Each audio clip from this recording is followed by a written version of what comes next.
Okay, so I managed to get the presidency one in under 10 minutes, but not the judiciary. So to review very quickly, the presidency, since it was a little rushed at the end, basically there was concern that the executive would be too powerful. That was frightening for people. Hamilton said, yes, understandable. However, the executive branch should not be dependent on any of the other branches of government. What we need is three independent branches of government. The president should just be elected by the people, dependent on the people. Yes, the executive will have a lot of power, but the executive can always be impeached. So there's not the kind of extreme or total dependency on the legislative that some people wanted, but Congress can impeach the president if he actually does become too much of a threat or begins to act in too obviously unconstitutional of a manner. Okay, and yes, the president has a veto, just like the King of England did, but the president's veto is qualified, not absolute. His veto can be overridden.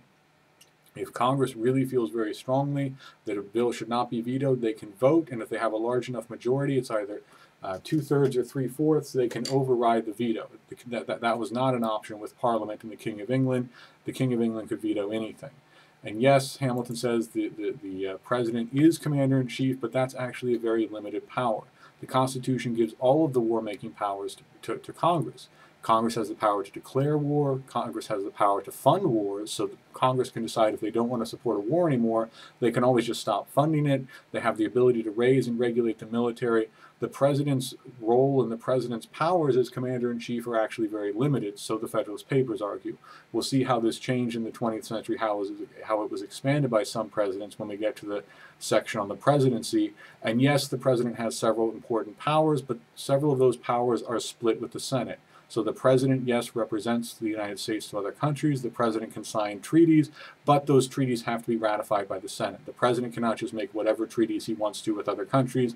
They have to be ratified by the Senate. And yes, he makes several important appointments. The presidential cabinet, the Supreme Court may be most important, but those are split with the Senate. And then finally, some people, because they were worried about executive power, they said that just as the federal government is divided internally to make it less powerful and therefore less dangerous, so the executive should be divided internally to make the executive less powerful and therefore less dangerous. And by divided internally, they meant there should be more than one person in the executive branch, so there would have to be debate. The president could not, or the executive could not act as quickly, couldn't be as ruthless. Hamilton says that's a terrible idea. You want debate in a legislature where you need to consider different sides of an issue. You need to improve a law over time as it's debated. All of those are good things.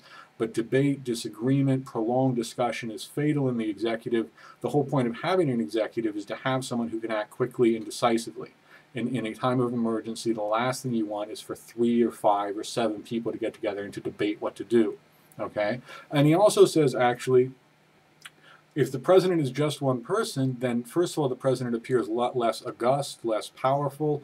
It's easier to criticize him. And maybe most importantly, it's very obvious who is doing what. It's very obvious that the president is accountable. As Harry Truman, who was president, famously said, the buck stops here. Other people pass the buck. They try to pass blame, pass responsibility. Ultimately, responsibility stops with the president. If the executive branch is doing something and there's one head of the executive, the president, then you know that is the person who is ultimately responsible. If there's some kind of a council, then it becomes harder to tell, well, who exactly was responsible here. So Hamilton says you need an energetic executive. Energy and energetic are the words he uses over and over again. He says you need an energetic executive, therefore you need a unified executive. But also, if you are worried about abuses of executive power, then you really want a unified executive as well. You just want one person in the executive branch or one person at the head of the executive branch, because then it will be very clear who is actually doing these things and therefore who is accountable. Okay? That seems like it might have been long enough, so I'm going to stop here.